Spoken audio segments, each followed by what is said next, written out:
আসসালামু আলাইকুম। ম্যাথ হ্যাজার্ডের পক্ষ থেকে আজকের নবম দশম শ্রেণীর সূচক ও লগারিদম ক্লাসের পার্ট 2 তে স্বাগতম। পার্ট 1 এ আমরা সূচক ও লগারিদম অংশের সূচক পার্টের যে বেসিক আলোচনাগুলো ছিল সেটা আমরা কমপ্লিট করেছি। আজকে আমরা অনুশীলনীর সরল করো যে 8টা অঙ্ক আছে আমরা সেই 8টা অঙ্কের সলভ করব ইনশাআল্লাহ। আমরা যে সূত্র এবং সংজ্ঞা শিখছিলাম যে 5টি সূত্রে এবং 2টি সংজ্ঞায়, এই যে আমাদের যে 5টি সূত্র এবং 2টি সংজ্ঞায় আমাদের সূচক পার্টের যে অংশটা ক্লিয়ার হয়ে যাওয়ার কথা ছিল, আমরা এইগুলো ব্যবহার করে এই অঙ্কগুলো করব ইনশাআল্লাহ। আচ্ছা, তাহলে আমরা 1 নম্বর অঙ্কটার দিকে আসি, দেখি। 1 নম্বর অঙ্কটায় দেখা যাচ্ছে 1 নম্বর অঙ্কটায় আছে 7 টু দি পাওয়ার 3 গুণ 7 to the power -3 divided by 3 গুণ 3 টু দি পাওয়ার -4। আচ্ছা, এখানে উপরে 7 বেজ, এখানে নিচে 3 বেজ। উপরে 7 বেজ একই আছে, নিচে 3 বেজ একই আছে। আমরা এটা যদি সূত্রেও 1 এর গুণ আকারে দেখি যে দুইটা বেজ যদি সেম থাকে এবং তাদের পাওয়ার যদি ভিন্ন হয়, তাহলে আমরা দুইটা বেজ থেকে একটা বেজ নিব এবং পাওয়ার দুটো কি করে দেব, যোগ করে দেব। আচ্ছা, তাহলে এখানে আমরা করতে পারি যে এখানে আমাদের বেজ যেহেতু 7 আছে, একটা বেজ নিব এবং পাওয়ার কি করে দিব, যোগ করে দেব। প্রথম পাওয়ার যোগ দ্বিতীয় পাওয়ার। আমরা নিচেও ঠিক একই কাজ করব। বেজ আমার 3 আছে, একটা বেজ নিলাম এবং এইটার পাওয়ার কিছু নেই মানে 1 আছে, কিছু নেই মানে 1 আছে। প্রথম পাওয়ার যোগ দ্বিতীয় পাওয়ার পাতালাম। তাহলে এখানে আমরা কোন সূত্রটা অ্যাপ্লাই করেছি, a to the power m গুণ a to the power n is equal to থাকলে a to the power m plus n, এই সূত্রটা লেখা যায়। হ্যাঁ, আচ্ছা, তাহলে আমি লাস্ট ফিনিশিং অ্যান্সার কি পাই, এখানে 7 বেজ আছে 7 টু দি পাওয়ার 3 -3, আর এখানে বেজ 3 টু দি পাওয়ার 1 -3। তাহলে পাই 7 to the power 0 is divided by 3 to the power -3। এখানে আমরা যে আগের যে পার্ট 1 এ শিখছিলাম সেখানে যে সংজ্ঞা একই ছিল শূন্য সূচক, মানে a টু দি পাওয়ার 0 এর মান সর্বদা 1 হয়। তাহলে এখানে 7 টু দি পাওয়ার 0 এর মান আমরা কত বলতে পারি, 1 বলতে পারি। আর এখানে আরো একটা জিনিস শিখছিলাম যে ঋণাত্মক সূচক a to the power -n থাকলে সেটা আমরা 1 by a to the power n আকারে লিখতে পারি। তাহলে এইটাকে যদি আমরা তার সাথে তুলনা করি যে 3 টু দি পাওয়ার -3, তাহলে এটাকে আমরা 1 বাই 3 টু দি পাওয়ার ধনাত্মক 3 আকারে লিখতে পারি। এটার ব্যাখ্যা পার্ট 1 এ খুব সুন্দরভাবে বোঝানো হয়েছে। যার সমস্যা হবে পার্ট 1 এই অংশটা দেখে আসতে পারি। আচ্ছা, তাহলে এখানে কি পাই আমরা, এটা আমাদের এই বড় ভাগের চিহ্ন ছিল। এখন আমরা এক কাজ করব, সেটা হচ্ছে আমরা প্রথম যে উপরে যে আমার অংশটা ছিল সেটা বসাবো, এই ভাগের জায়গায় আমরা জোর করে গুণ দেব। ভাগের জায়গায় আমরা জোর করে গুণ দেব। জোর করে গুণ দেওয়ার ফলে আমরা যেহেতু উল্টা কাজ করলাম, আমাদের নিচে যে পার্টটা আছে তাকে আমরা উল্টাই দেব। অর্থাৎ এখন 3 টু দি পাওয়ার 3টা উপরে চলে যাবে আর এই 1টা যে উপরে ছিল সেটা নিচে চলে আসবে। তাহলে আমি কি পাই দেখি, এখানে পাই 1 গুণ 3 টু দি পাওয়ার 3 করলে পাই আমি 27 ডিভাইডেড বাই 1। এর মানে আমার সাথে 27 এর সাথে যদি 1 গুণ হয় তাহলে 27, আর নিচে 1 থাকা মানে এখানে 1 কেটেও দিতে পারি, বা 27 ওকে 27, নিচে 1 থাকলে তার ভ্যালু চেঞ্জ হয় না। তাহলে অ্যান্সার কত পেলাম, 27। ঠিক আছে, এবার আমাদের দ্বিতীয় নাম্বার অঙ্কটা যেটা আছে সেটা হচ্ছে যে √3 7 স্কোয়ার ইন্টু √3 7 √7। আচ্ছা, এইখানে আমরা যদি বেস গুলো বিবেচনা করি তাহলে সকল বেস কি আছে, সেম আছে, 7ই আছে, তাই না? এখন এখানে আমাদের যেটা অ্যাপ্লাই করা লাগবে সেটা হচ্ছে n তম মূলের ক্ষেত্রে।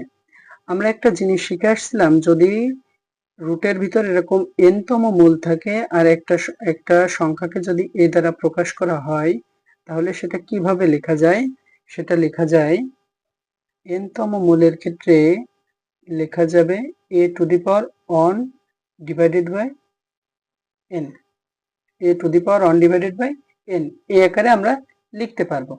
আচ্ছা, তাহলে এইখানে এই প্রথম অংশে আর এই অংশে যদি আমি এইটা অ্যাপ্লাই করে পাই তাহলে কি পাই দেখি, 7 স্কোয়ার বসিয়ে দিলাম ইনটু, এখন এই যে রুটের ভিতর n অর্থাৎ রুটের ভিতর যেটা থাকবে আমি 1 বাই সেটা লিখতে পারবো।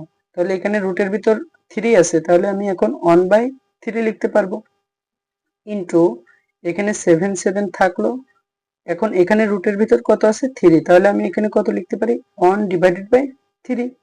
এখানে 7 7 থাকলো, এখানে শুধু রুট আছে, আমি যদি শুধু রুটটাকে মাথার উপরে লিখতে চাই তাহলে কত লিখতে পারবো, হাফ। শুধু রুট থাকলে আমরা হাফ লিখতে পারি, ঠিক আছে। এখন দেখো দেখো এইখানকার বেজ এইখানকার বেজ সমান, বেজ নিয়ে আমার কোনো ঝামেলা নেই। এখন আমার এখানে যেটা লাগবে সেটা হচ্ছে ঘাতের ঘাত।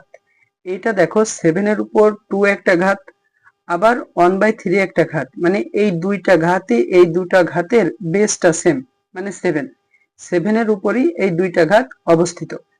এখন ঘাতের ঘাতে আমরা শিখছিলাম যে কোনো একটা বেজের উপর যদি আলাদা করে দুটো পাওয়ার থাকে তাহলে তাদের মধ্যে গুণফল হয়ে যায়, তাদের মধ্যে সম্পর্কটা কি হয়ে যায়, গুণফল হয়ে যায়।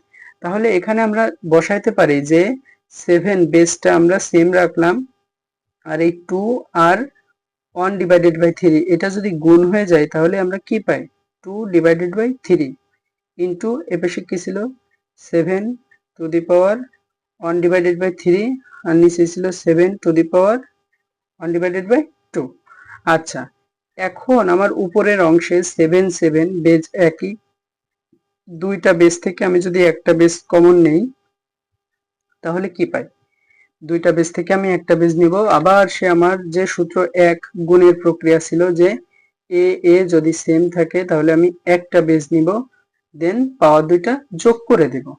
তাহলে এখানে আমি যদি 7টাকে বেস একটা নিই তাহলে আমার পাওয়ার দুইটা পাওয়ার যোগ হয়ে যাবে, প্রথম পাওয়ার যোগ দ্বিতীয় power divided by 7 to the power half. আচ্ছা, এখন আমি যদি এটাকে যোগ করে নিই তাহলে কি পাই, এখানে পাই 7 টু দি পাওয়ার 3/3 আর এখানে পাই 7 টু দি পাওয়ার হাফ। এখন আমি যদি এটা এখানে করি 7 টু দি পাওয়ার এই 3 ডিভাইডেড বাই 3 যদি করি তাহলে কি পাই 1, তাহলে লিখতে পারি 7 to the power 1 divided by 7 to the power half.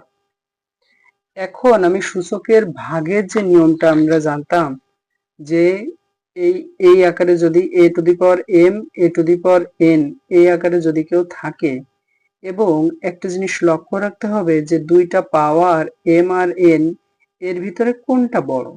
যদি m অর্থাৎ প্রথম পাওয়ার বড় হয় তাহলে আমরা বেসটা নিব এবং প্রথম পাওয়ার বিয়োগ দ্বিতীয় পাওয়ার করব, ঠিক আছে। তাহলে এখানে অবশ্যই আমার প্রথমটা বড় হচ্ছে, 1 বড় হাফ ছোট, তাহলে এই দুইটা বেস থেকে যদি আমি একটা বেস নিই, প্রথম পাওয়ার বিয়োগ দ্বিতীয় পাওয়ার, প্রথম পাওয়ার বিয়োগ কত হবে দ্বিতীয় পাওয়ার, অর্থাৎ 7 to the power 1 minus half.